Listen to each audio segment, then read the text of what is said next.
All right, so we got a few exercises today. Like I told you, on Tuesday, we're not doing any math today. This is designed to give people better skills to get through this shit. It's going to ask you for a code. That's the code you need to enter.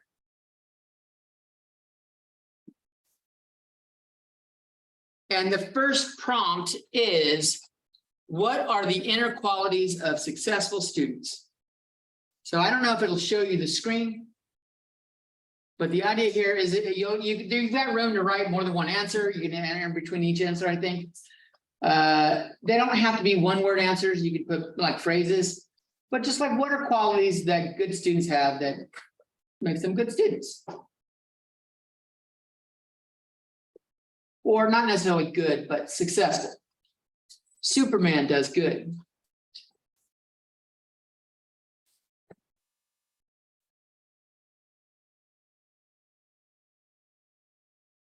And I'll give you guys a minute and a half to do this. As we get going, this tends to go a little bit faster because people get in the group of doing it. So go to Menti.com, make sure you're following that, plug in that code. And the question is, what are the inner qualities of successful students? Your responses will be completely anonymous.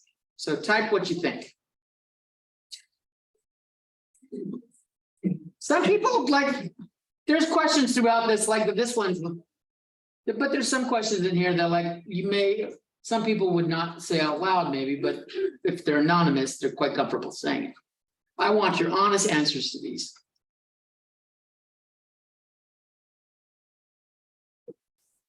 If you had come in and you didn't hear at the beginning, you can do this on your phone as well as laptop or the computer. So if the computer is slow for you, you can do it on your phone as well.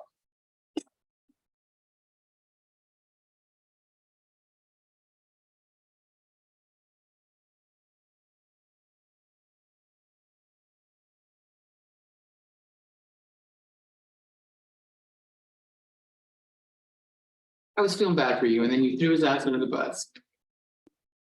It was a test. You failed the test of character, right? Those of you that were in here heard it. She failed. She had the chance to do right by her friend or cousin, and she said, "Fuck that. Here's the bus. Run him over with it." Yeah, just because someone else does wrong doesn't mean you got to do them wrong back. That's some eye for an eye mentality. Vice versa. Now, I'm not against eye for an eye, but I might have rewarded positive shit, but you just went straight to let's cut him down.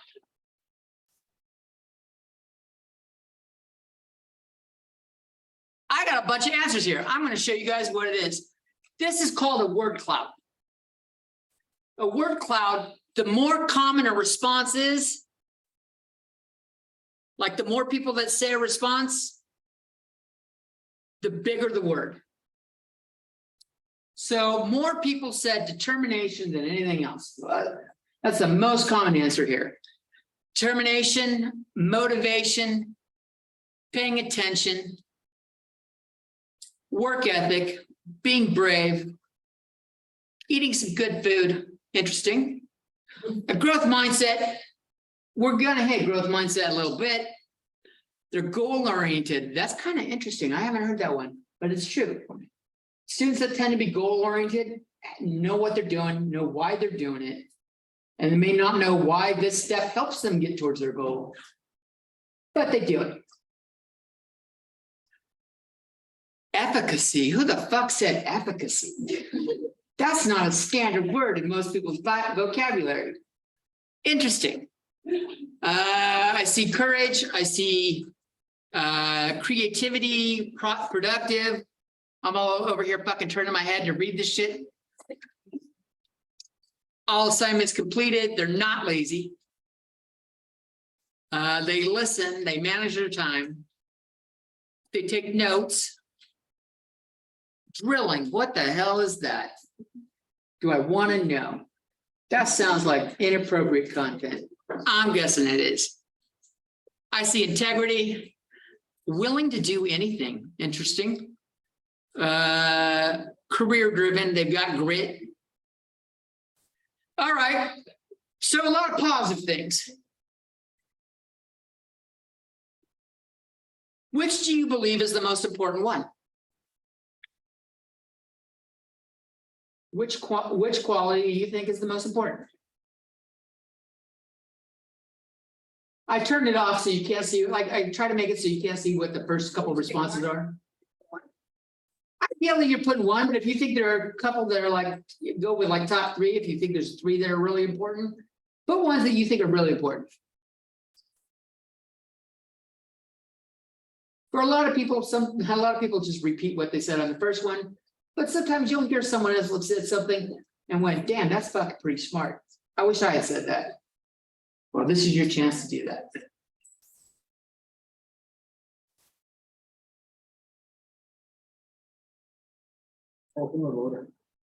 Wait, what? Oh, shit.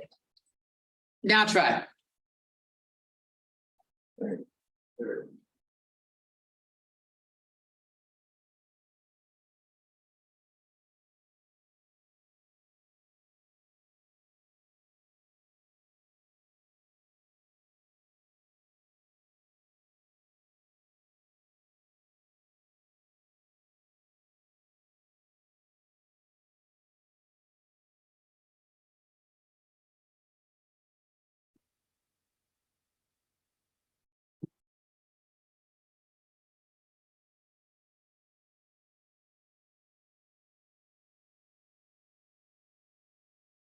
Good.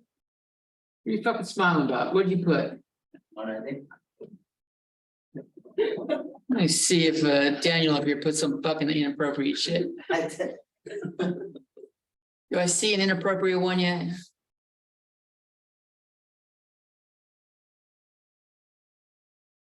Fucking drives me crazy that they move the shit around as each person adds one. Like it just like, really? Couldn't we just like made it bigger or smaller as is? Do we need to fucking keep rotating shit around? Oh shit, there's a lot of responses there. Look at that.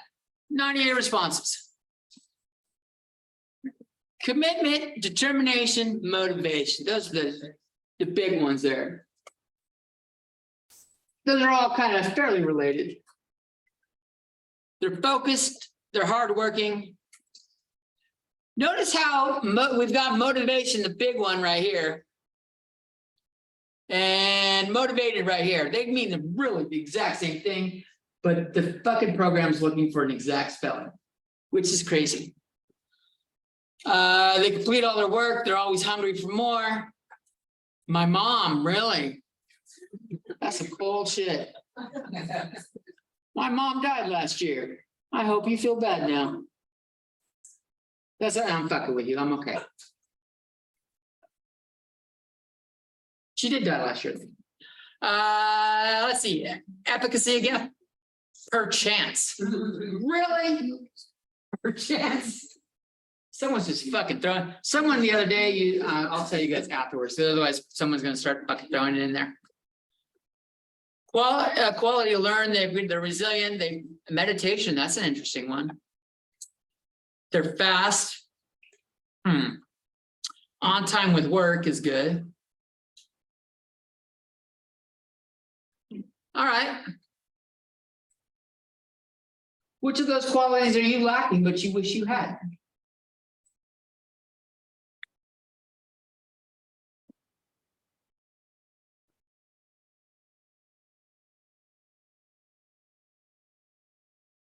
Woman's up here not typing. She's like, I've got all that shit. I am good with all that. I am a fucking goddess up here. I got my shit together.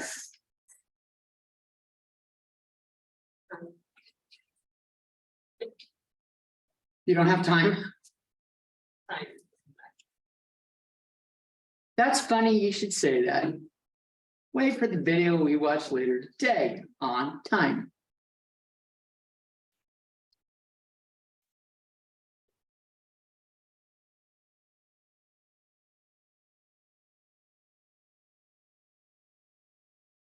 Now, hopefully you don't have a lot of answers to this question. Hopefully you already have several of these skills. You know how to do them. Like if you're missing all these qualities, you're gonna have a rough semester, right? It's gonna be rough. But we'll talk about how to be motivated and shit like that. That's on today's list of things to do.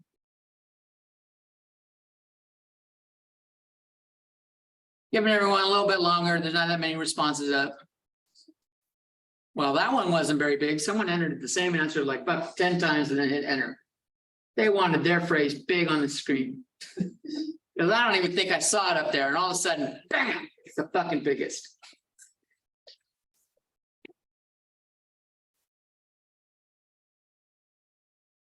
I got in my algebra class on Monday and Wednesday, like day one, there was a dude that just kept smiling, giggling, and leaning over and fucking talking to his friend and giggling. I'm like, you're gonna be my troublemaker. I know it. And then when I asked, like, who here is actually like interested in math as a major, because it's an algebra class, there's gonna be some. He was the only one to raise his hand. I'm like, all right, you are my go-to to pick on all semester. All right, let's take a look at it. Whoever said goal-oriented cheated, I'm sure of it. You ran the same answer a shitload of times. It wasn't up there. And then all of a sudden it's the biggest. But that's okay. Goal-oriented. If you're not goal-oriented, we'll talk about how to get there. You're probably looking at the wrong goddamn goal. It's the problem. Motivated is huge. Time management shows up a couple ways. Time management's pretty big right there. And then I see time management skills and another version of time management there. So I see time management in several spots. I got time, just flat out time itself. That's the only thing you can't get more of. Unless you can become a vampire. Otherwise, your time on Earth is finite. Being focused is kind of like, well, being focused, I guess. Motivation, or they're being non-motivated is not a problem. It's not something you're lacking. If you are lacking non-motivation, that means you're highly motivated. All right, so time management and goals. We're going to talk about those some more later today. Let me go back out, and I'm going to give you another one to do.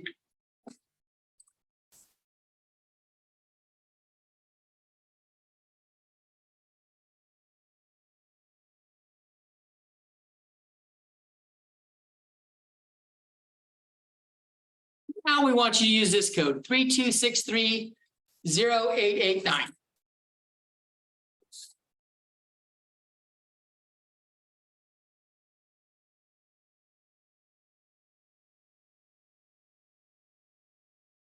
Little polling thing is on mindsets.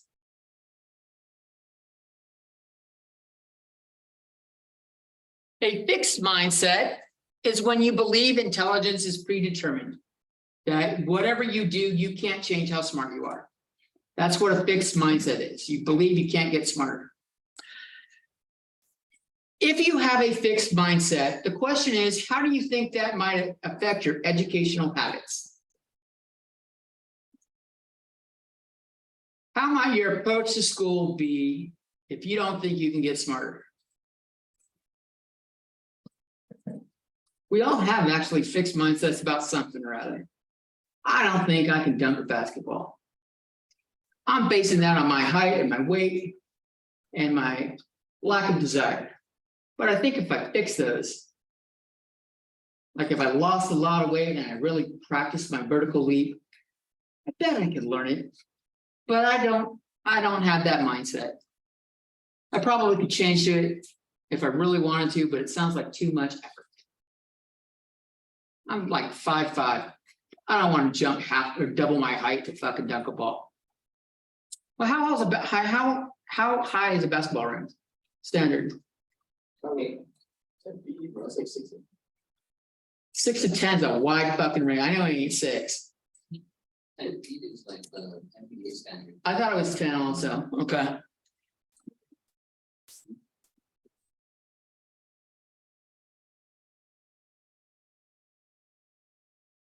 So if you have a fixed mindset where you think you can't get smarter, how might that affect your educational habits?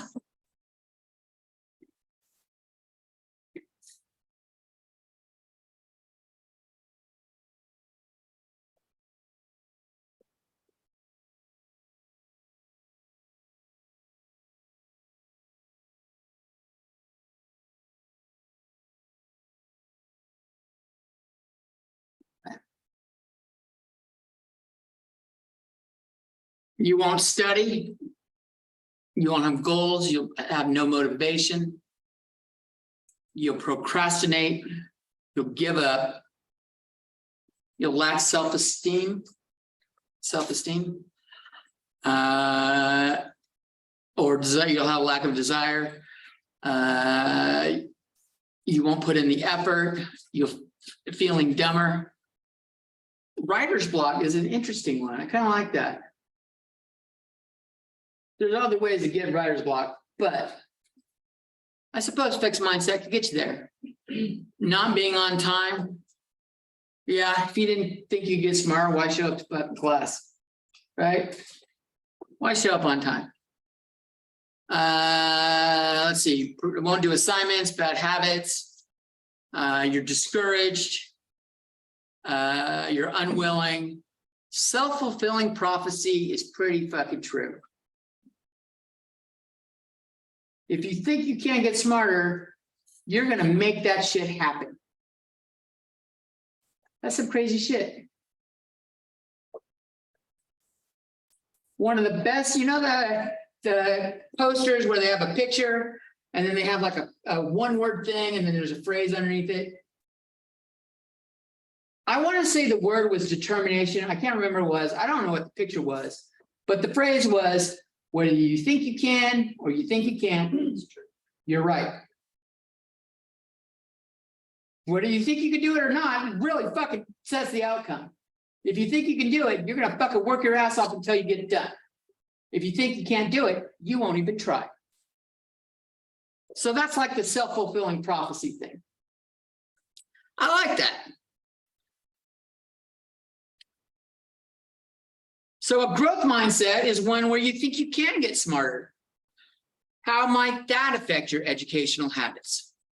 If you think you can get smarter by studying or attending class, going to college will make you smarter, how might that affect your educational habits?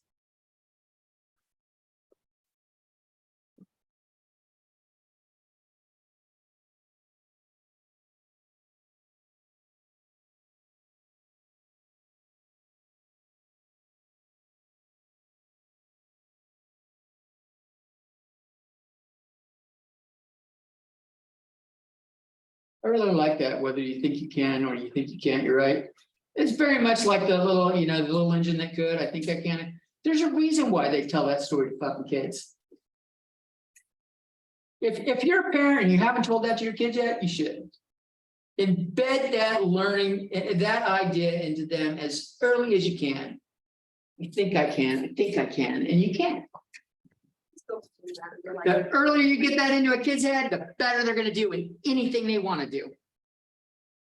Hopefully, that's not serial killer shit. Maybe wait a couple years and see if they're like pulling fucking wings off a butterfly. If they're doing that shit, maybe not teach them that you can do anything you want. Yeah, there's little indicators. You always get the person with the magnifying glass frying fucking ants. Are they going to grow up bad, or is this just a temporary thing? My daughter, she dissected a squirrel because our cat had got a hold of it. And one night she woke me up, it was like, she's like, don't go in the garage. Whatever you do, don't go in the garage. I'm like, what the hell did you do? You know? Yeah, she's a biologist. She goes spread those. Yeah, well, yeah, I was going to say, if she didn't kill the squirrel, that's one thing. If she killed the squirrel, that's one thing. If she didn't and she just liked that and was curious, that's a good thing. It was really good. I was going to say, you do that in biology classes all the time. All right, let's take a look at what we got here. If you think you can get smarter, what that might happen, you'll have more opportunities. You'll make more opportunities. You'll be motivated. You'll be diligent. You'll get better test scores. There's a lot of ones in here that are motivated. I see motivation increases, non-procrastination. You'll take school seriously. That's kind of important. If you're not taking school, look at this. Johnny fucking moved away. He heard about the blast radius and he didn't want to fucking be in the wrong area. You'll show interest. You'll try harder. This has ever ran in my life. You'll meet your goals, you'll adapt. You're prosperous. Do it till it's right. That's pretty good. You'll be happy. Happiness will get you happy. It kind of really does. If you think you can't get smarter, that's a pretty unhappy fucking feeling. Right?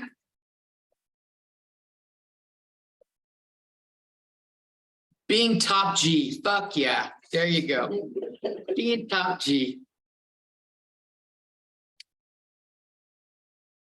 So we all have fixed mindsets and growth mindsets depending on the subject. How do you think you could develop a growth mindset towards mathematics? What do you think you could do to become positive about mathematics? At least think that you can learn mathematics. Not everyone feels that they can.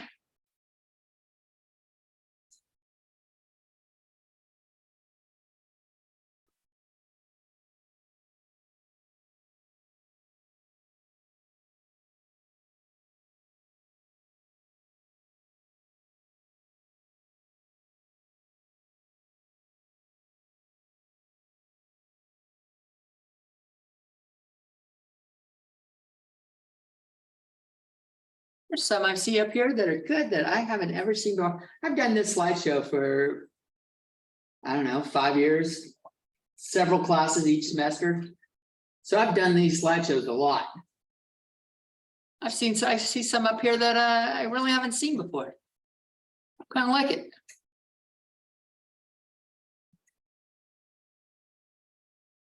Give you another 20 seconds and I'll show the screen. This is actually interesting, the whole word cloud and doing this stuff. There's a purpose to it.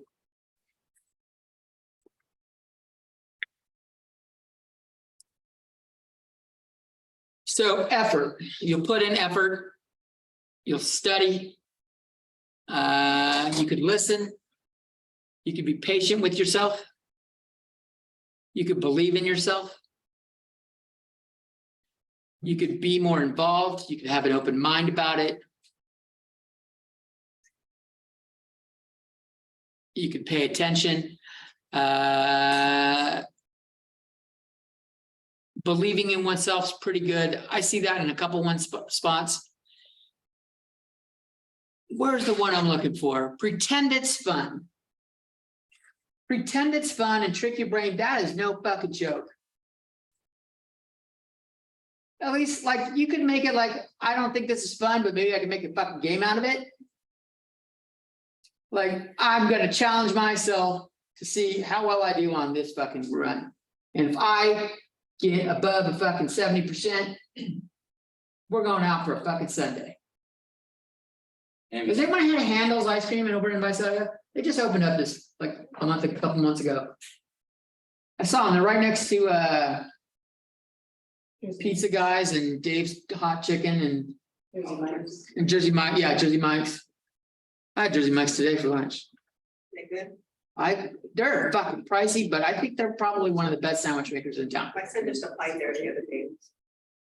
I like them, and they were, when you go in, they're fucking quick and it's loud. But the line went pretty quick, and they were asking me questions, not necessarily about food. Asking me how my day was going, what do I do? Just keeping your head, I guess, in the game. So pretending it's fun, you can make that happen, trick your brain. You can psych yourself up about some shit. You really can. So, like, when I was a student here, in math classes, I would usually get between 95% and 99%.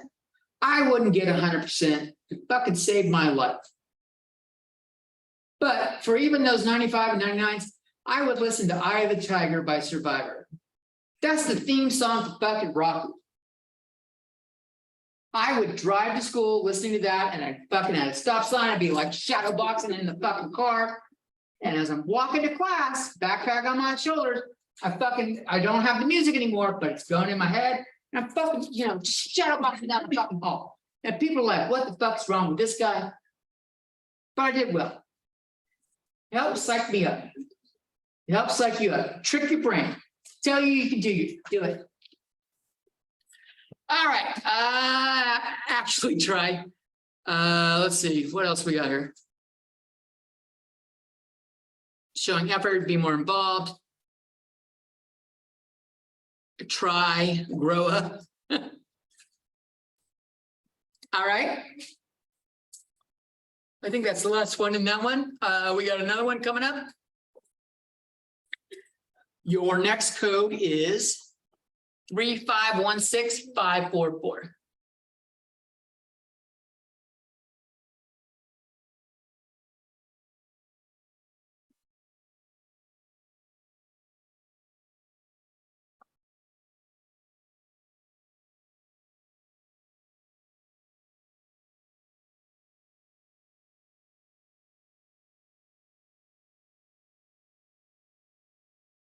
Okay, now let me tell you what this is.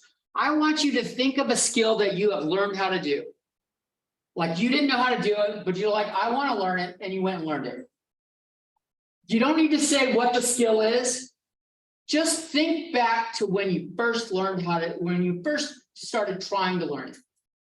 What was it like? How did you feel trying to learn that new skill? Like, let's say you make a fucking mean grilled cheese sandwich. What was it like the first time you tried to make a grilled cheese sandwich? That's a simple example. It's actually a fucking hard thing to do. A good grilled cheese is a hard thing to do. Put butter on both sides of the bread. I know how to do it. That makes it way easier. And then low heat. It helps. It's the low heat. Yeah, you gotta put it on low heat. You get impatient, you wanna cook it faster, but you gotta let it go right. Yeah, if you do low heat, it'll fucking cook the insides. I like fucking turn it on higher at the end to sear the outside. What? You just want that shit done hard. No, the low heat's to melt the inside. The high heat is to sear the outside. So it's crunchy. Or a trick is to put ham in it. You could like cook the ham first and then. Oh, yeah, that's fucking delicious as fuck. Kind of like melt the cheese on it. But Wait, what? like when you cook the ham hot. And Yeah. you put it inside of like the grilled cheese with gravy. Oh, yeah, it helps heat up the cheese. Yeah, yeah. And then you can have that fucking pan on hot when you're done.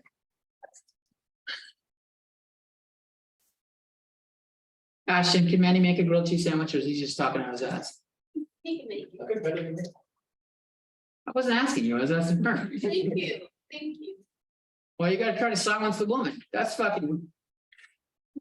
What is that? What's that? There's a word for it. What? Sexist, truth. Wow. Not sexist, but like oppressing her. You're trying to oppress or stifle her.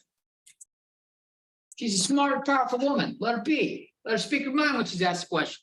She can defend herself. She can defend herself. No, I'm defending her. Shut the fuck up. She probably can't defend herself. I didn't. She did reach over and I think she swatted him when he said it. So she was defending herself. All right, let's take a look at what you guys answered to what it was like when you were first learning.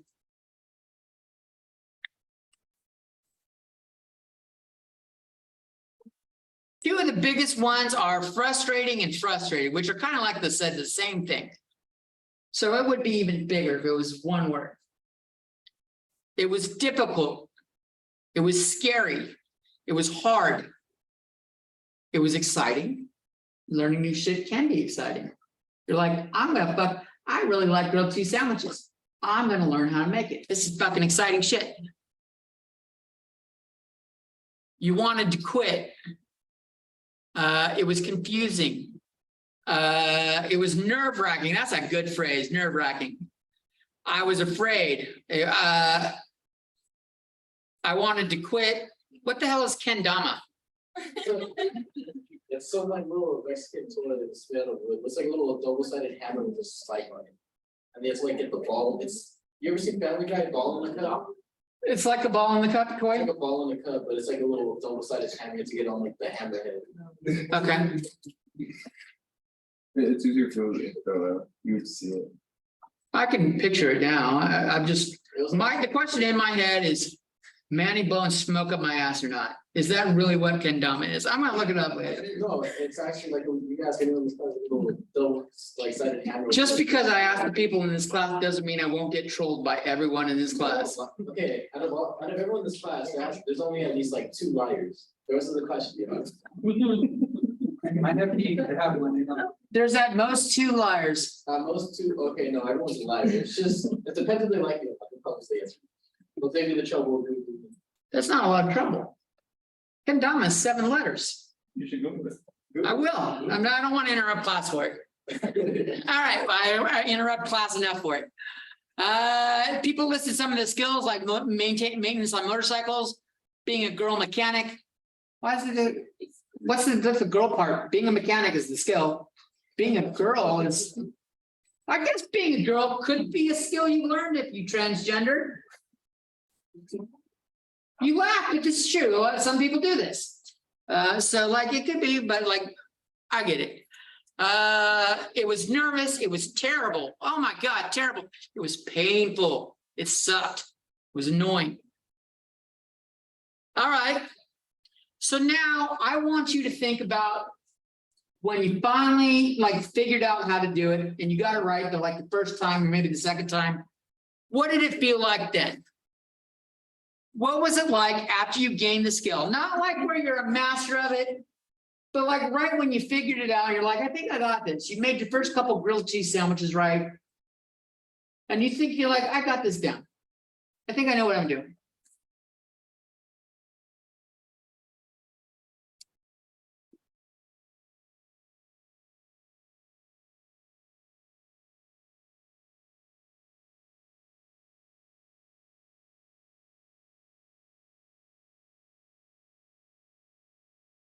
My fucking phone like this and shit and down.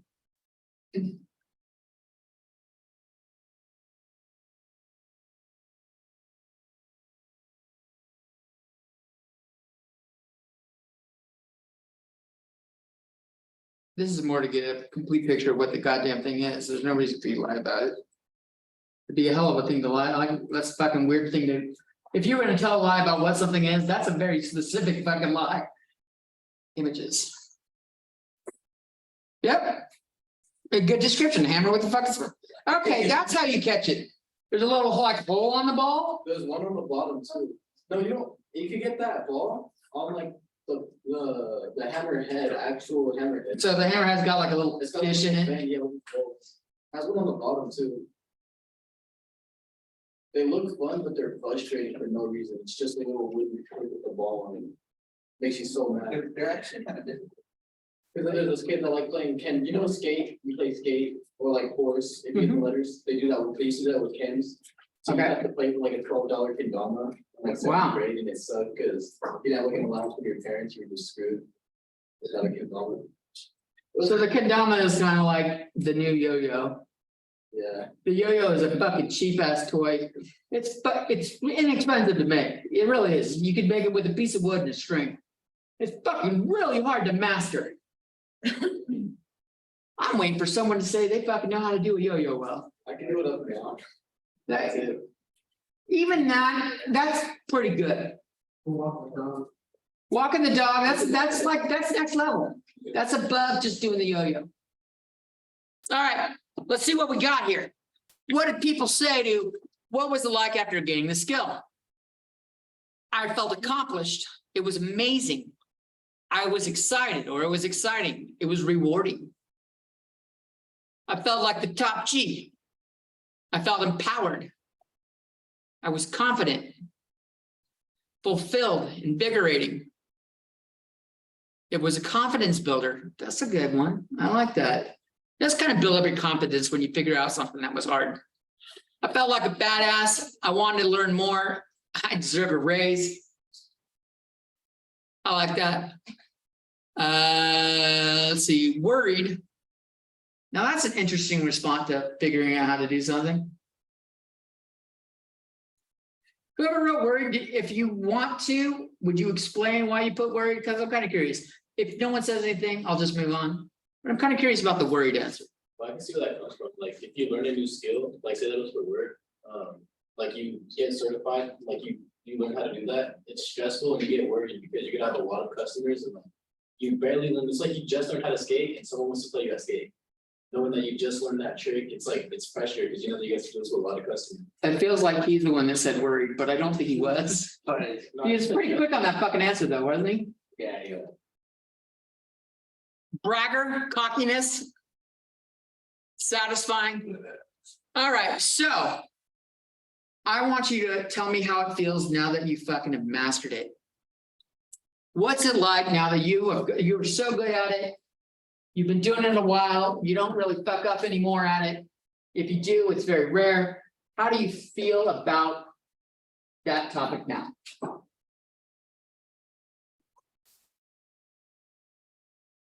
What did you do, Daniel? It is really good. But like we're just having an eye contest from time to time.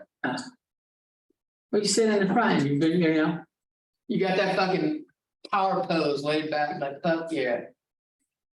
That's me. This is how serious I'm taking this fucking class.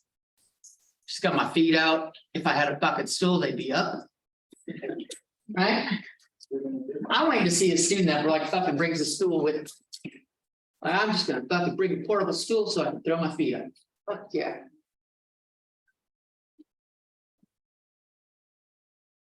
Right? They have those collapsible things. They can be really fucking like it didn't. You're not carrying around an actual stool. You can be carrying around something that's actually fairly flat and small. And you just pop that bad boy out, and it's all of a sudden it's a fucking stool. Collapsible. That's what they call them. The collapsible.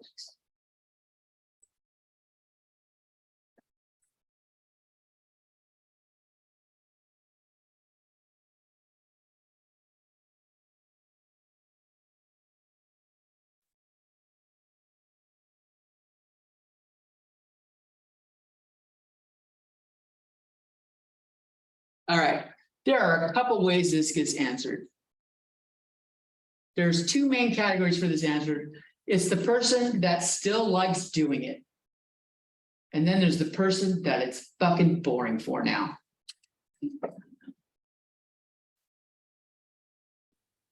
As you can see with the answers.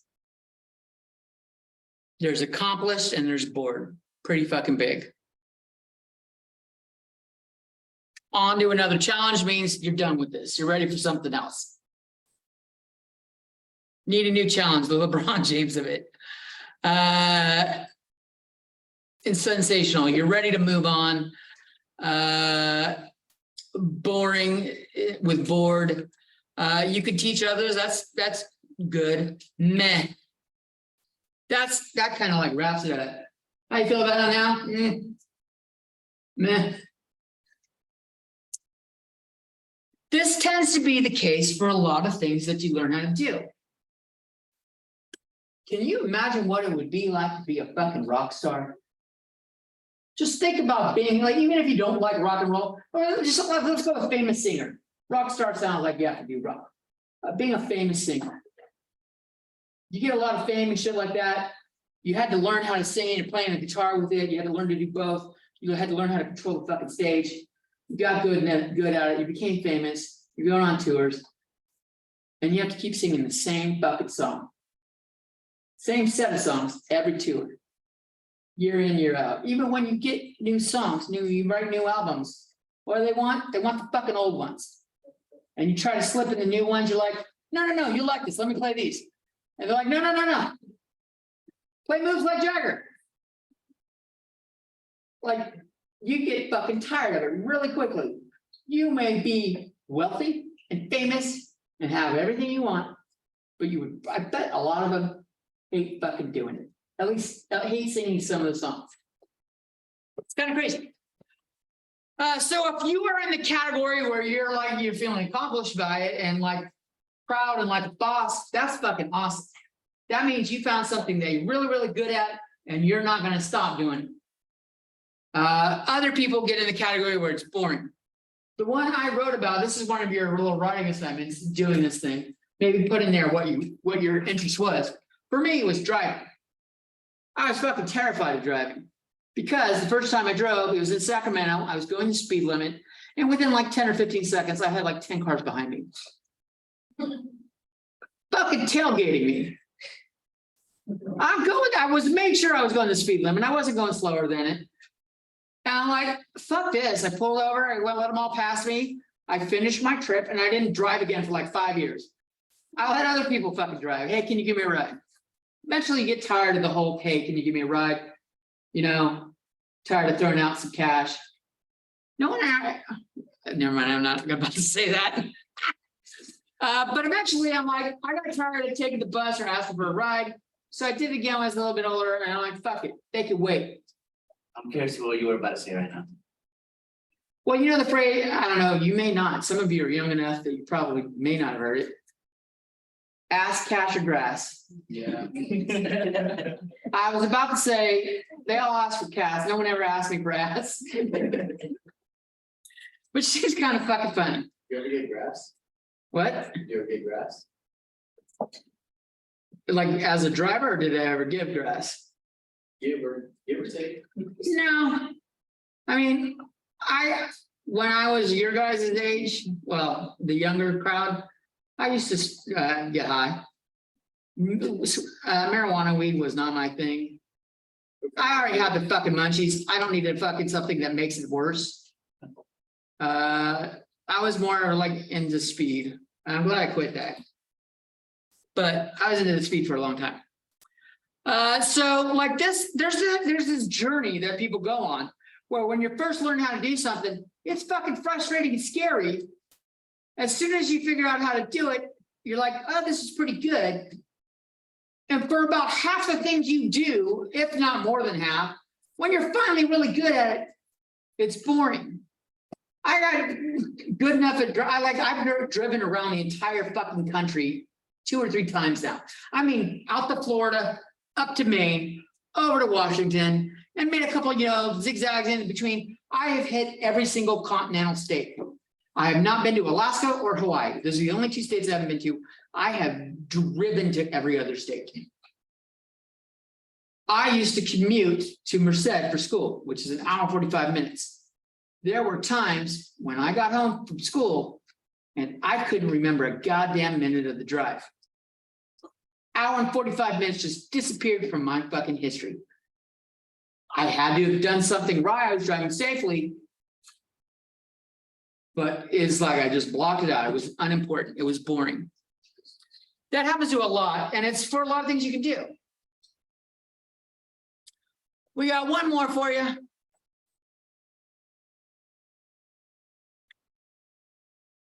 Final Menti.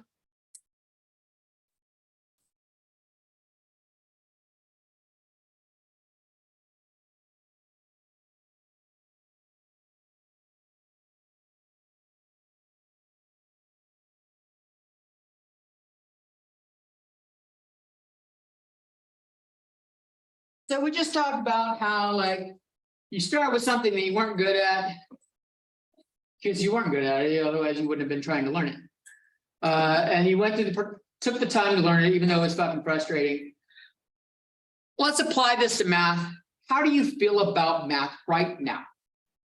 Or maybe not right now, but today, you might be going, math's not too bad. Dave Jones is pretty entertaining. Maybe not. I think I'm more entertaining than I probably am. But that's okay. Y'all are forced to listen to me, so that's all that matters.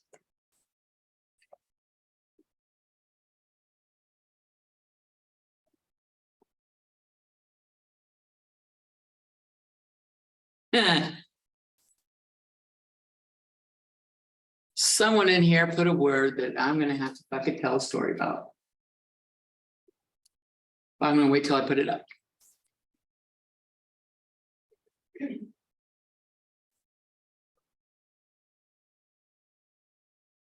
Another 15 seconds or so.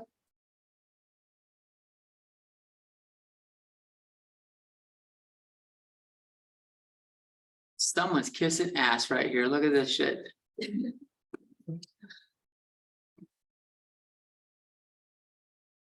Some people feel all right about math. Some people are worried. They're unsure. They're confident. A couple people are confident. Several are nervous. Some people are excited. That's interesting. Apprehensive is a good word. I like that. Not a favorite. I don't like it. Irritating. It's hard to stay focused. The instructor is cool. Suck up. Teacher's a badass. Figure suck up. Stressed, iffy, meh, rusty. The one that made me want, like, a lot of those are kind of negative, and I get that.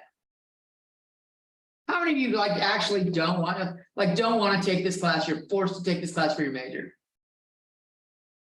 Not enough of you are fucking raising your hand. You're all goddamn liars. I bet most people in this class, 90% of you are taking this class because you have to take a math course. And you're like, sounds like the easiest one that counts as transferring. I get it. That's okay. I felt the same way taking art history and fucking music appreciation and history courses and a shitload of other courses. I walked in with the same feeling. I'm with you. Terrified is the one I wanted to bring up. I had 2 students come up. This was before like a semester or 2 before the pandemic. They came up to me at the end of day 1 and they said, we are terrified of mathematics. One was a big guy, one was a smaller guy. They were both older guys. We are terrified of mathematics. We work together. We work 72-hour shifts. So like sometimes one of us will have to miss it, but we'll get notes from each other and we are determined to pass. We're just terrified of this shit.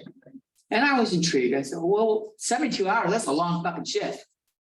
Who makes you fucking work for 70? I couldn't even think of a job. Does anyone know a job that makes you work 72 hours? Harris Ranch. Harris Ranch. Truck drivers, you still get to fucking sleep. Truck drivers, yeah, I guess firefighters is what they were. And when they said we're firefighters, I said, first off, thank you. Thank you so much. The cartel. 72 hours right there. Really? That's your answer? They can do it easy. So like, they were fucking terrified of mathematics. I said, you know, thank you for what you guys do for this town. We really need to talk about what fucking terrified means. You guys run into fucking burning buildings for a living. Your job can fucking kill you. My equations might discourage you at worst. That's the worst thing this math course can do is discourage you. It can't hurt you. It can't harm you. It can't ruin your life. It can only be discouraging. That's the worst case scenario. I guess, no, not one math class. I mean, if you failed a shitload of math classes, that would like bring your GPA down and maybe you'd give up. But I don't think that's just one course. And they were terrified of it. And they laughed. They ended up getting A+ in that class. Firefighters are fucking workhorses. They didn't really know where it was going to be used in their job. And we found some examples. And they're like, this is great. They still stay in touch. The instructor is cool. Okay, next one. That was how you felt about math. If you put the work in to earn an A in this class, how might your view change? If it will change, or if it might change.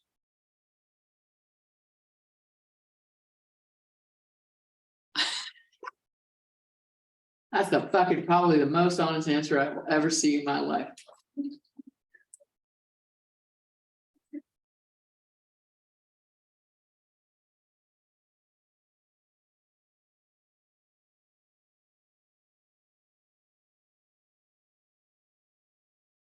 I even had to, like, one time we both left our house keys in the fucking house.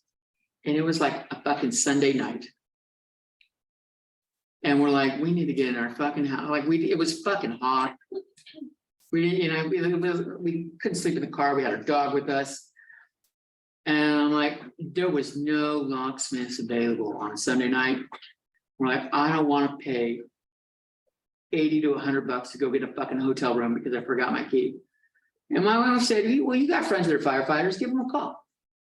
So I called one and I said, hey, you're pretty good at like getting into places. This is the problem we are having. Can you help? He said, sure, I'll be right over. Because he'd actually been to my house. He had helped me. This was after the semester ended, but he'd been to my house. Little did I know that he was at work. He brought the whole fucking fire crew in a fire truck. There's some people there that are pretty good at B&E.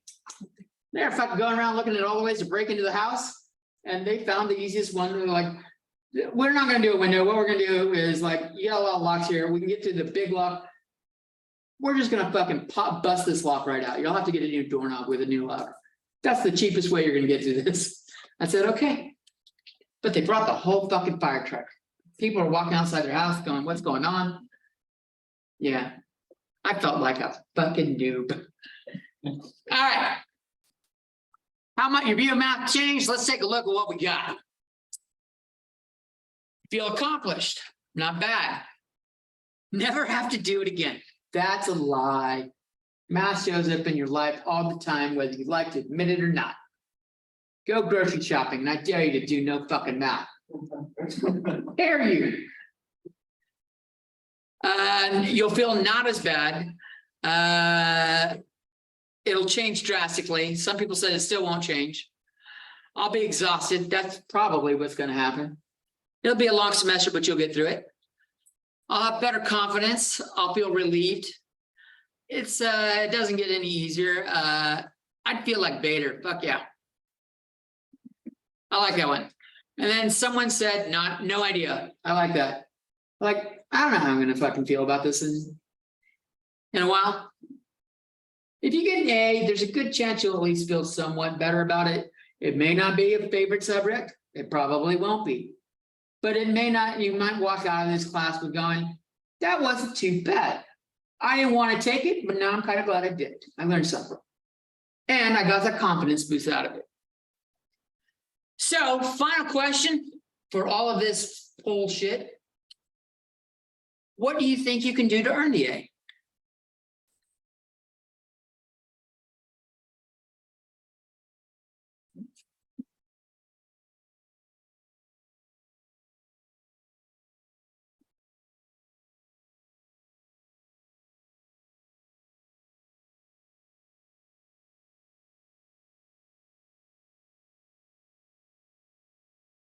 Look like you're ready for a nap, Melinda. Long day. Right? I got to school at 7:15 this morning. Your day's been longer because I had 4 hours off in between. At 12 o'clock, I get off, I drive home, 15 minutes to get home, have lunch with my wife, watch a TV show. I deliberately picked my schedule so that I could take a goddamn nap. I was not a nap person before the pandemic, but the pandemic made me a nap person. Yeah, man. Give it, if you need to go immediately, sure. Otherwise, wait 3 minutes and we're gonna take a break. Okay. Looks like most people answered. Let's get it done. Manny's got a fucking urinate, I assume. Not drop a deuce. You're not gonna be in there for a while, are you? I could study. I could pay attention. I could work hard. Do the work is kind of like work hard. I could complete the assignments. That's also do the work. I could study for exams. I could bring extra ranch for the curry. Ah! Free curry wings. Thompson, not be a dick and do the work. Free curry, several people. There's a lot of free curry shit in there. How many of these were your answer, Manny? Probably like 3, not just 3, yeah. Probably all of them are yours. I can kiss ass. I can bring El Jefe Starbucks. I can call you El Jefe. That's not going to get you an A. But it's a good start. I can show up. That's fucking seems pretty fucking important. Show up, concentrate in class, stay focused, do my work, do the extra credit. It's always a good thing. Get help when I need. Stop sleeping is a terrible idea. Don't. If you're new to college and shit like that, don't do all-nighters before an exam. That is the worst thing you can do. Like if you have an exam at 8 in the morning and you're like, fuck it, I'm staying up all night. I'll go into that. I'm going to get a lot of study time in. Guess what? If you woke up at 8 a.m. the previous day, you've been awake for 24 hours and your brain is not functioning at full volume. You're going in with a fucking empty tank and it's going to show. If you just like go to sleep early, wake up. If you want to get some extra studying in before the test, go to sleep early, maybe sleep a little less, like get 5 or 6 hours rather than 8. Wake up so you got a couple hours before the test and then do it. But get some rest. Study, ask questions. ask for help is pretty good. Take good notes. There's a lot of things we can do in here to get better, to make sure that we actually pass. The last class asked me like about how many people actually get those A's. And I'll tell you guys, it's about the same number of people that get the Fs. I have to give out very few Bs and very few Cs. And I can't remember the last time I had to give a D in statistics. I give a few Bs and Cs, and I give quite a few As and quite a few Fs. And it all boils down to, are you gonna bother to put in the fucking work? Really does. Because if you put in the work, do the homework, there's a good chance that's all it takes for you to learn the shit and be ready for the test. All right, Manny, I think that was more than 3 minutes. Let's take a 5-minute break. Pause this recording real quick. For your beer.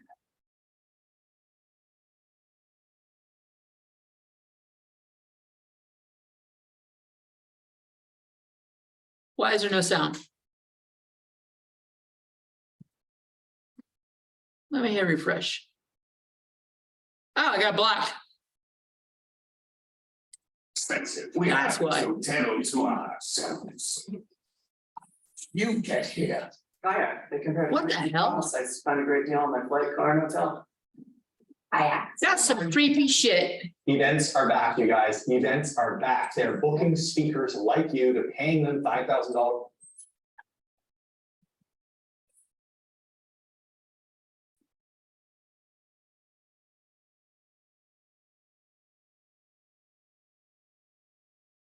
But in college, I was a government major, which means I had to write a lot of papers. Now, when a normal student writes a paper, they might spread the work out a little like this. Then do it again. So,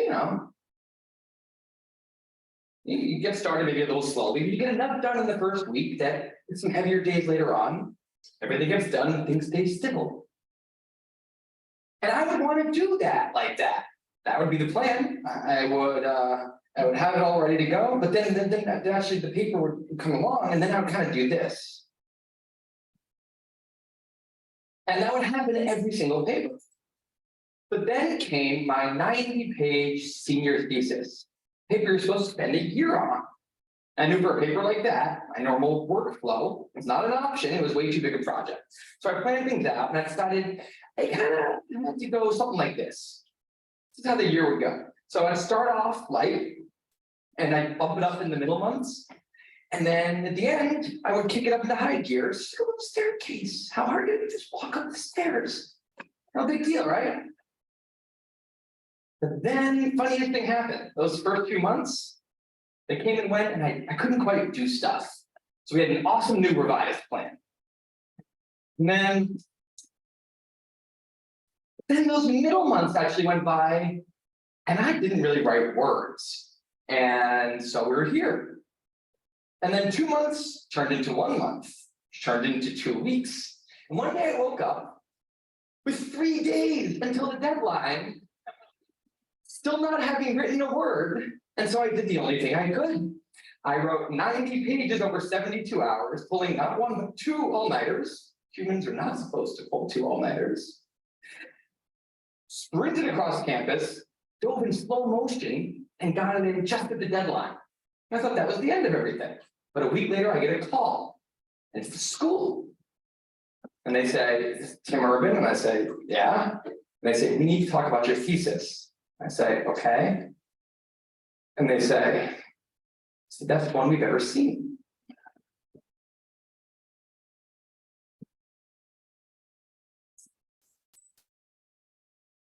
That did not happen. It's a very, very bad thesis. I just wanted to enjoy that one moment when all of you thought this guy is amazing. No, it was very, very bad. Anyway, today I'm a writer, blogger guy. I write the blog Wait But Why. And a couple of years ago, I decided to write about procrastination. My behaviors always perplexed the non-procrastinators around me, and I wanted to explain to the non-procrastinators of the world what goes on in the heads of procrastinators and why we are the way we are. Now, I had a hypothesis that the brains of procrastinators were actually different than the brains of other people. And to test this, I found an MRI lab that actually let me scan both my brain and the brain of a proven non-procrastinator. And so I could compare them, and I actually brought them here to show you today. And I want you to take a look carefully to see if you can notice a difference. And I know that if you're not a trained brain expert, it's not that obvious, but just take a look, okay? So here's the brain of a non-procrastinator. Now, here's my brain.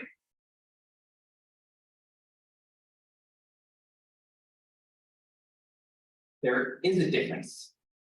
Both brains have a rational decision maker in them, but the procrastinator's brain also has an instant gratification monkey. Now, what does this mean for the procrastinator? Well, it means everything's fine until this happens. So the rational decision maker will make the rational decision to do something productive. The monkey doesn't like that plan. So he actually takes the wheel and he says, actually, let's read the entire Wikipedia page of the Nancy Kerrigan Tanya Harding scandal, because I just remembered that happened. Then we're going to go over to the fridge. We're going to see if there's anything new in there since 10 minutes ago. After that, we're going to go on a YouTube spiral that starts with videos of Richard Feynman talking about magnets and end much, much later with us watching interviews with Justin Bieber's mom. All of that's going to take a while, so we're not going to really have room on the schedule for any work today. Now, what is going on here? The instant gratification monkey does not seem like a guy you want behind the wheel. He lives entirely in the present moment. He has no memory of the past, no knowledge of the future. He only cares about two things: easy and fun. Now, in the animal world, that works fine. If you're a dog and you spend your whole life doing nothing other than easy and fun things, you're a huge success. And to the monkey, humans are just another animal species. You have to keep well slept, well fed, and propagating into the next generation, which in tribal times might have worked okay. But if you haven't noticed, now we're not in tribal times. We're in an advanced civilization, and the monkey does not know what that is, which is why we have another guy in our brain, the rational decision maker, who gives us the ability to do things no other animal can do. We can visualize the future. We can see the big picture. We can make long-term plans. And he wanted to take all of that into account. And he wanted to just have us do whatever makes sense to be doing right now. Now, sometimes it makes sense to be doing things that are easy and fun, like when you're having dinner or going to bed or enjoying well-earned leisure time. That's why there's an overlap. Sometimes they agree. But other times, it makes much more sense to be doing things that are harder and less pleasant for the sake of the big picture, and that's when we have a conflict. And for the procrastinator, that conflict tends to end a certain way every time, leaving him spending a lot of time in this orange zone, an easy and fun place that's entirely out of the makes sense circle. I call it the dark playground. Now, the dark playground is a place that all of you procrastinators out there know very well. It's where leisure activities happen at times when leisure activities are not supposed to be happening. The fun you have in the dark playground isn't actually fun because it's completely unearned and the air is filled with guilt, dread, anxiety, self-hatred, all those good procrastinator feelings. And the question is, in this situation with the monkey behind the wheel, how does the procrastinator ever get himself over here to this blue zone? A less pleasant place, but where really important things happen. Well, turns out that the procrastinator has a guardian angel, someone who's always looking down on him and watching over him in his darkest moments, someone called the panic monster.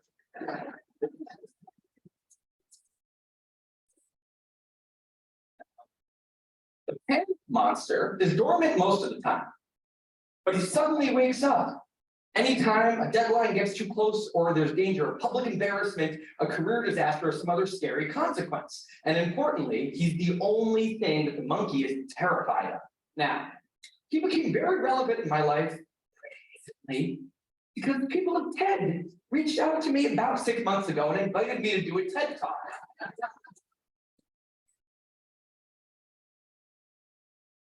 Now, of course, I said, yes, it's always been a dream of mine to have done a TED Talk in the past.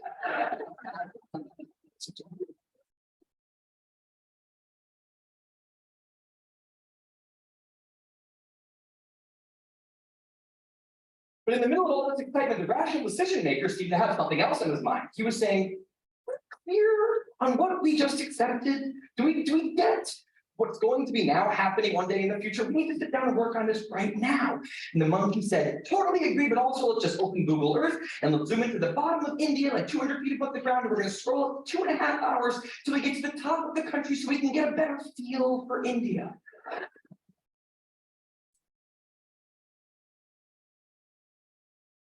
That's what we did that day.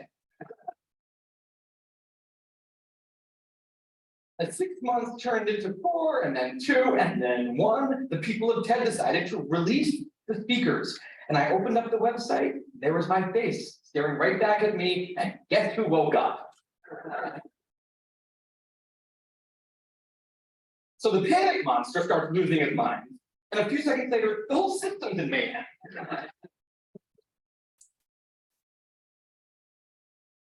And the monkey, you remember, he's terrified of the panic monster. Boom, he's up the tree. And finally, the rational decision maker can take the wheel and I can start working on the talk. Now, panic monster explains all kinds of pretty insane procrastinating behavior, like how someone like me could spend 2 weeks unable to start the opening sentence of a paper, and then miraculously find the unbelievable work ethic to stay up all night and write 8 pages. And this entire situation with the 3 characters, this is the procrastinator's system. It's not pretty, but in the end, it works. And this is what I decided to write about on the blog just a couple of years ago. Now, when I did, I was amazed by the response. Literally thousands of emails came in from all different kinds of people from all over the world doing all different kinds of things. These are people who were nurses and bankers and painters and engineers and lots of PhD students. And they were all writing, saying the same thing. I have this problem too. But what struck me was the contrast between the light tone of the post and the heaviness of these emails. These people were writing with intense frustration about what procrastination had done to their lives, about what this monkey had done to them. And I thought about this, and I said, look, if the procrastinator system works, then what's going on? Why are all these people in such a dark place? Well, turns out that there's 2 kinds of procrastination. Everything I've talked about today, the examples I've given, they all have deadlines. When there's deadlines, the effects of procrastination are contained to the short term because the panic monster gets involved. But there's a second kind of procrastination that happens in situations when there is no deadline. So if you want to have a career where you want to be a self-starter, something in the arts, something entrepreneurial, there's no deadlines on those things at first because nothing's happening at first, not until you've gone out and done the hard work to get some momentum, to get things going. There's also all kinds of important things outside of your career that don't involve any deadlines, like seeing your family or exercising and taking care of your health, working on your relationship or getting out of a relationship that isn't working. Now, if procrastinator's only mechanism of doing these hard things is the panic monster, that's a problem because in all of these non-deadline situations, the panic monster doesn't show up. He has nothing to wake up for. So the effects of procrastination, they're not contained. They just extend outward forever. And it's this long-term kind of procrastination that's much less visible and much less talked about than the funnier short-term deadline-based kind. It's usually suffered quietly and privately. And it can be the source of a huge amount of long-term unhappiness and regrets. And I thought, that's why these people are emailing, and that's why they're in such a bad place. It's not that they're cramming for some project. It's that long-term procrastination has made them feel like a spectator at times in their own lives. The frustration is not that they couldn't achieve their dreams, it's that they weren't even able to start chasing them. So I read these emails and I had a little bit of an epiphany that I don't think non-procrastinators exist. That's right. I think all of you are procrastinators. Now, you might not all be a mess, like some of us. And some of you may have a healthy relationship with deadlines. But remember, the monkey's sneakiest trick is when the deadlines aren't there. Now, I want to show you one last thing. I call this a life calendar. That's one box for every week of a 90-year life. Especially since we've already used a bunch of those. So I think we need to all take a long, hard look at that calendar We need to think about what we're really procrastinating on, because everyone is procrastinating on something in life. We need to stay aware of the instant gratification monkey. That's a job for all of us. And because we've got that many boxes on there at the job, that should probably start today. Well, maybe not today, but you know, sometime soon. Thank you.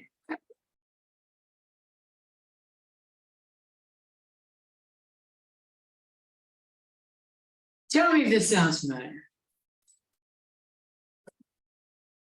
I'm gonna give you an example. This is when I was a student.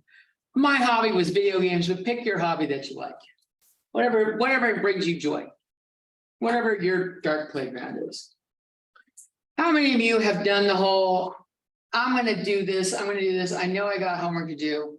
And so you wait till the last minute to do the homework and you get it done.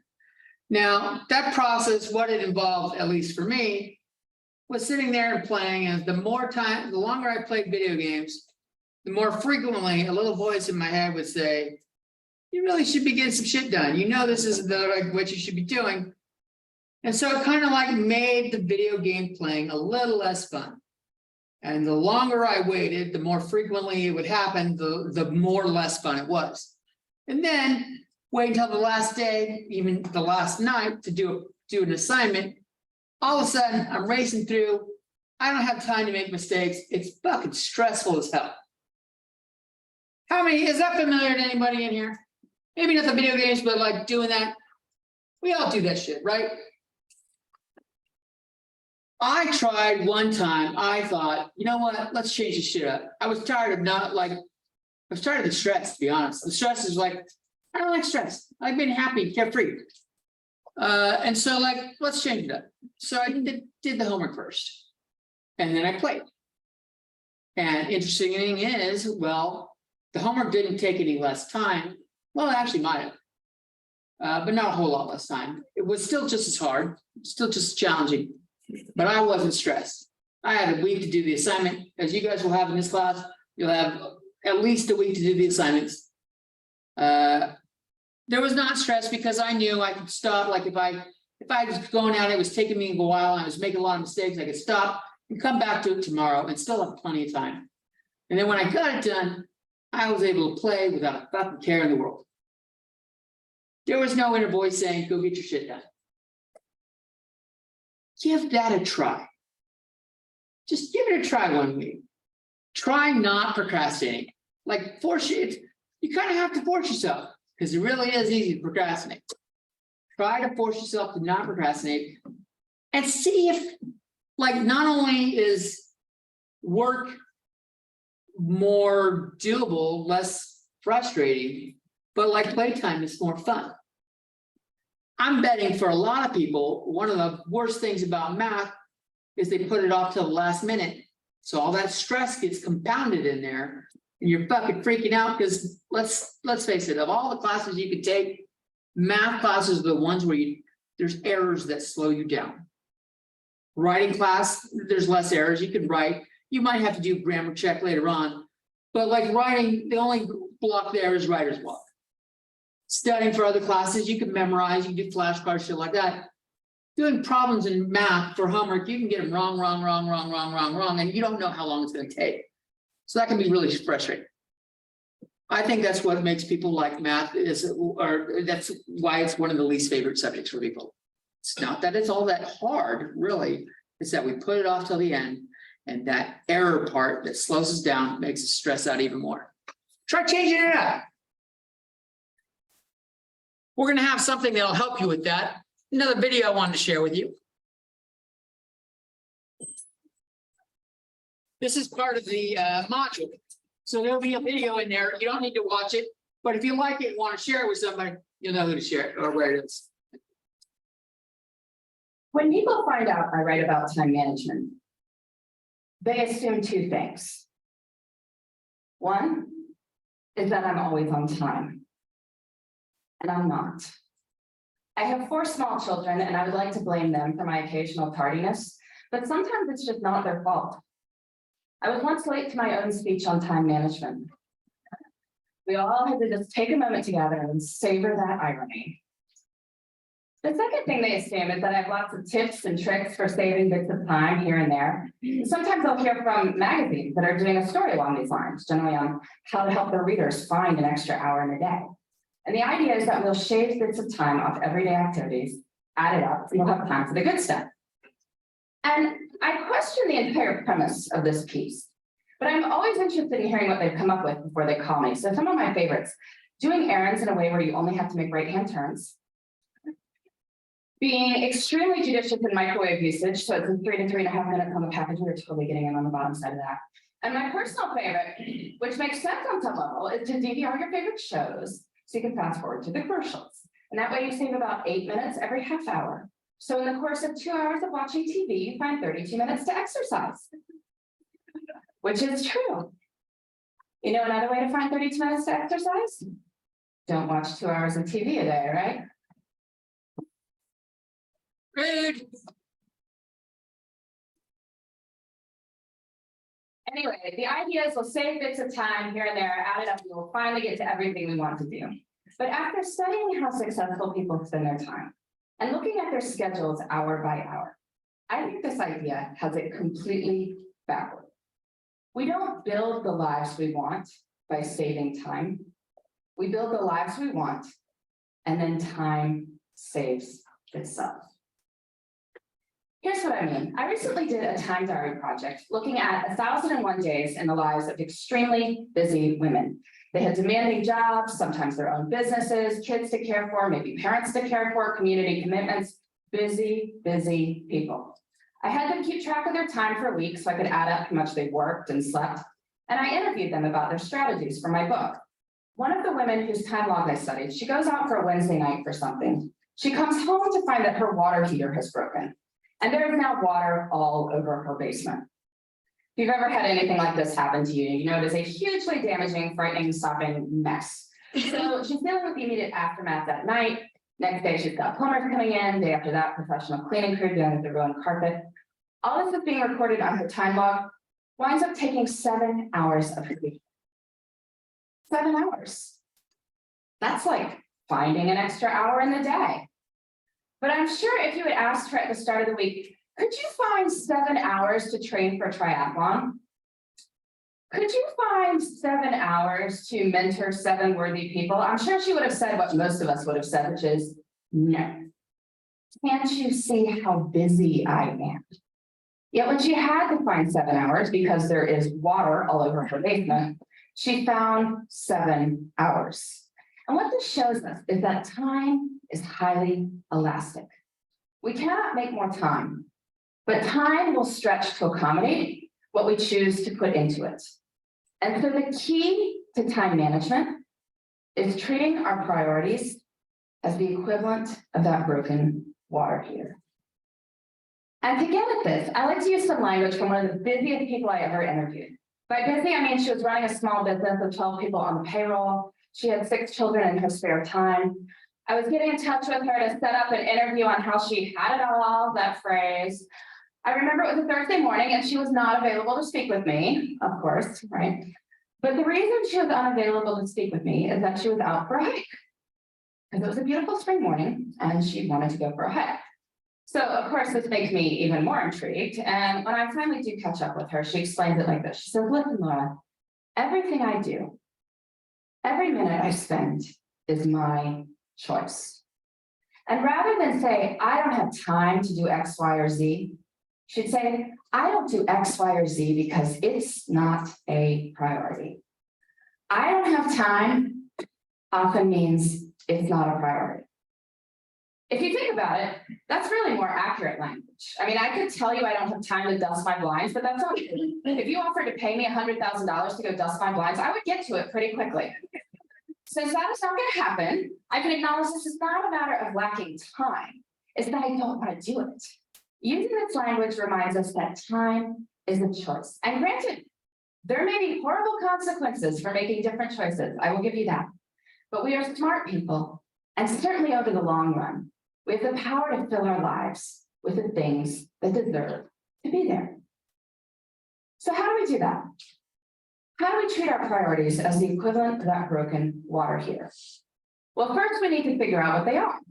I want to give you two strategies for thinking about this. The first, on the professional side, I'm sure many people coming up to the end of the year are giving or getting annual performance reviews.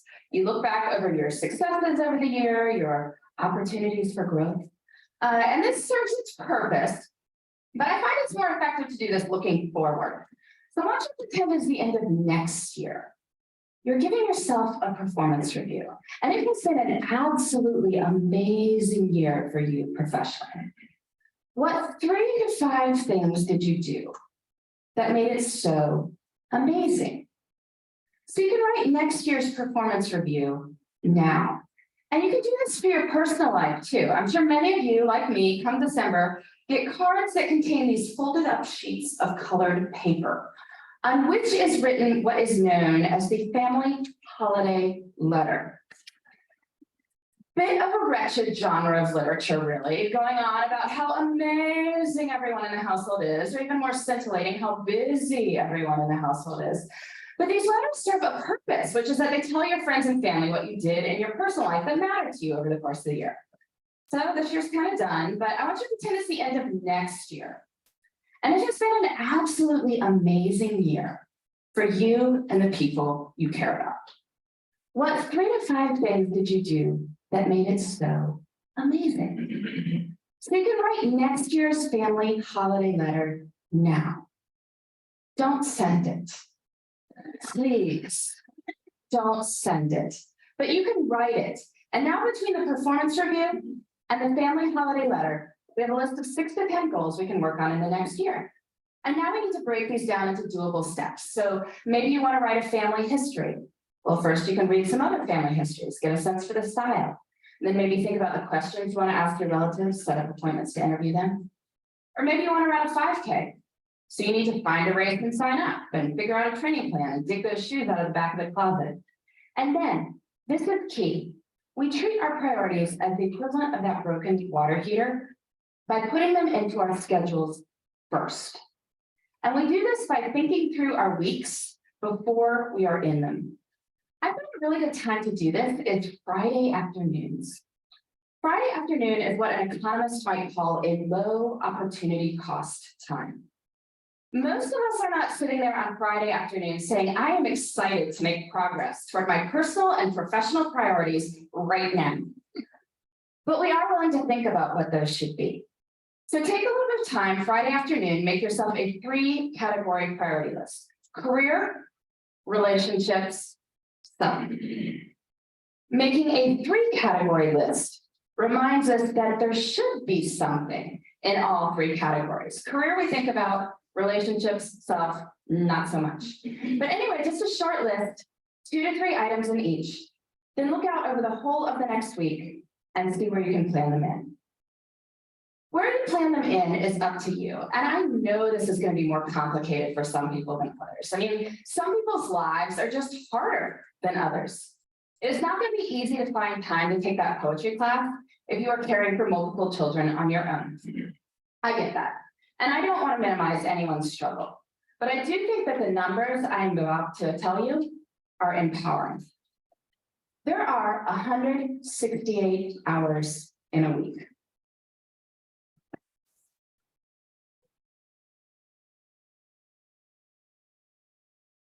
(24 times 7 is 168 hours.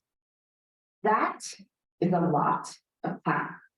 If you are working a full-time job, so 40 hours a week, sleeping 8 hours a night, so 56 hours a week, that leaves 72 hours for other things.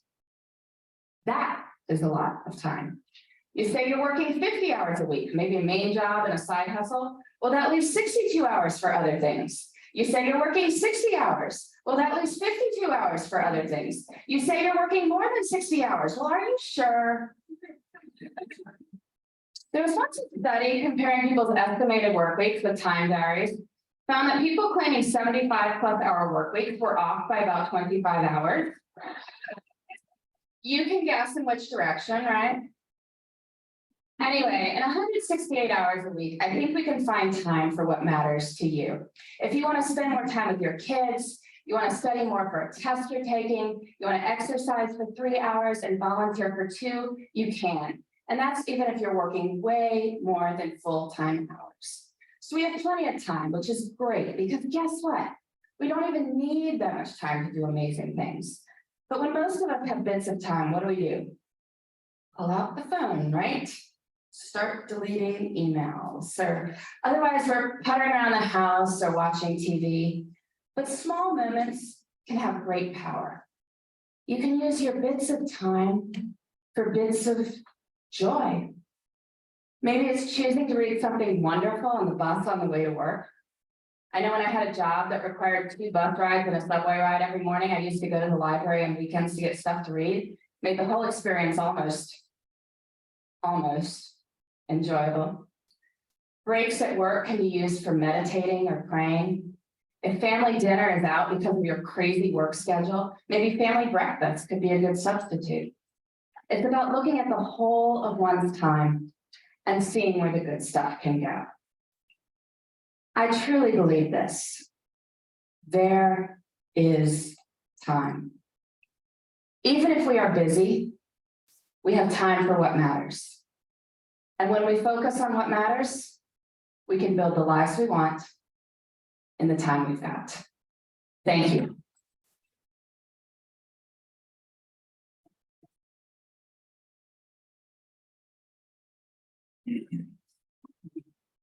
I kind of like that one. Because I know we all say, well, I ain't got the time for that shit. But like for me, like for one thing, I really like coming home to a made bed.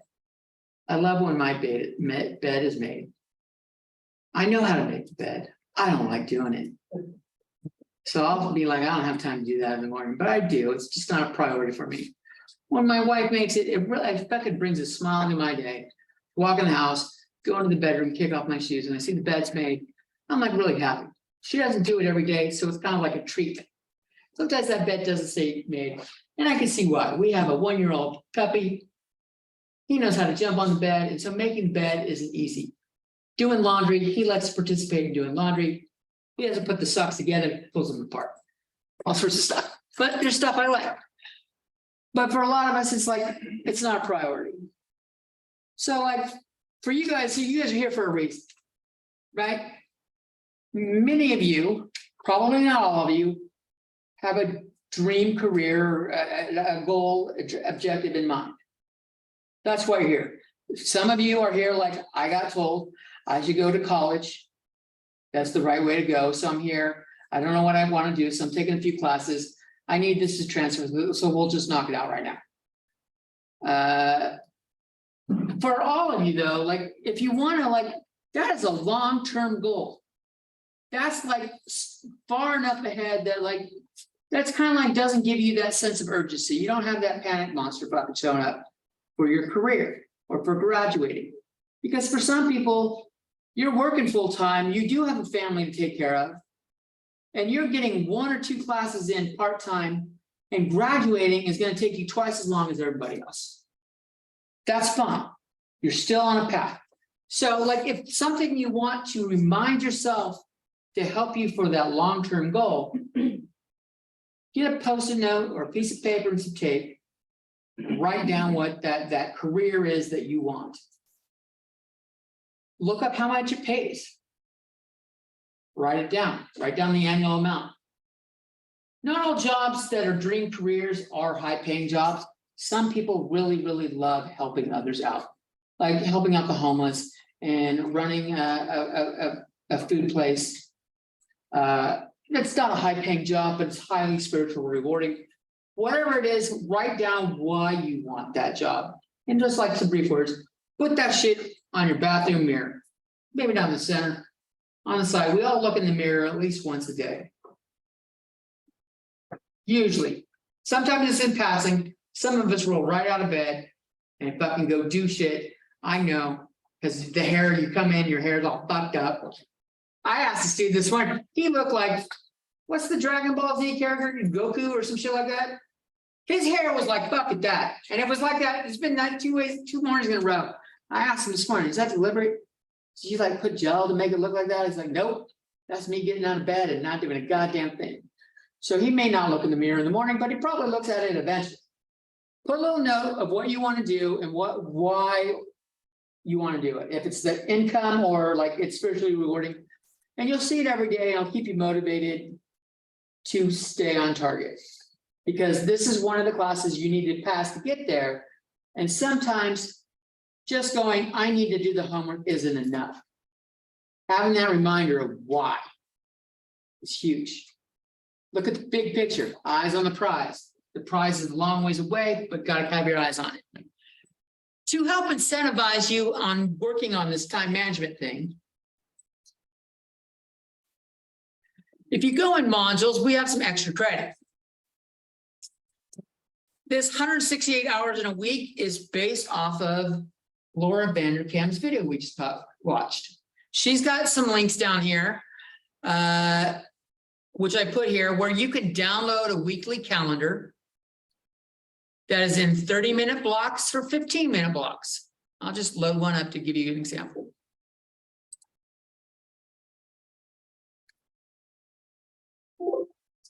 Really?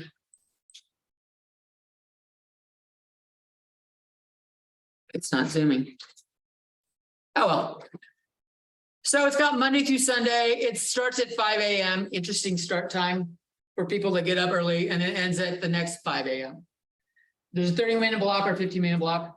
One way you get extra credit for this class that might help you in managing time is to plan out a typical week for this semester. Most weeks, unless you have a job that like your boss changes your hours every week, most people are going to have a pretty consistent week. You know when you got to work, you know when you sleep, write those in. Write in when you're going to have meals, write in when you have class. Now, what after you've written in class time, work time, family time is it should be a priority. You should get something in there. And sleep time. Then plot in study time before fun time. Figure out like how much time you're going to study, maybe even put like what you're going to study for or in those blocks. They recommend, and I don't know how good of a recommendation this is, they recommend 2 hours for every hour of lecture. So for like a 4-unit course, you have 4 hours a week. They recommend 8 hours of study. I don't think anyone in here is going to study for 8 hours for this class per week. But you'll know about how much time you study. Try to pencil it in so that you're doing that rather than doing the fun time shit. Turn off your phone while you're doing it, unless you're like waiting for there's some things that are emergency, like grandma's on her deathbed or something like that.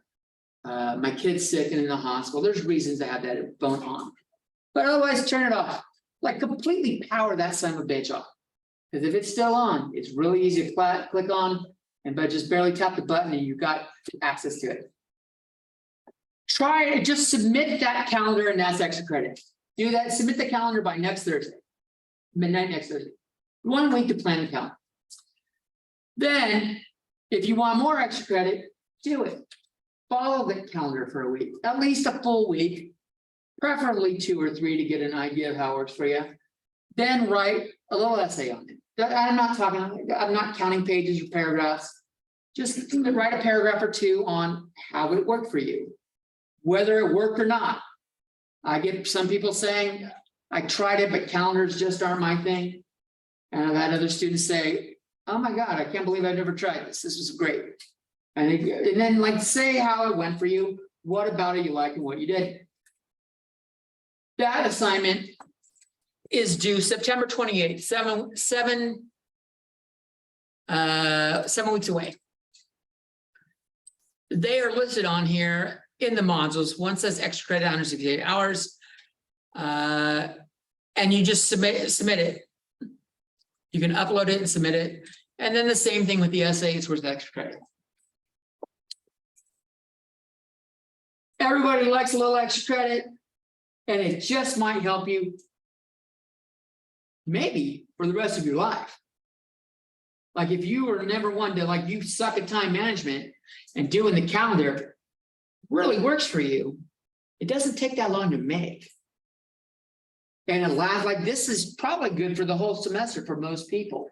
Yeah, you will have some things that pop up, emergencies, like the broken water heater, or also do a family member show up and you didn't know they were coming. Stuff happens. Thanksgiving week's gonna be different, obviously, but for the most part, it's the same. Give it a try. Maybe you'll find that it's like works for you and you keep doing it. Any questions? Anyone want to watch another video? Is your head hurt, Ashley? Fucking shaking it so goddamn hard. She got, like, she's like fucking whiplash shit. All right, let's call it a night. Get the hell out. No, that's not how I say it. Get the fuck out. That's how I like to say it. What? No, that's just rude. Get the fuck out. Now, the way I mean get the fuck out is not meant to be rude. That's just me being playful. And using foul language when I don't need to. You too. I will see you all Tuesday. Wait, Mr. Mr. Day? Yeah. Yes, Dave,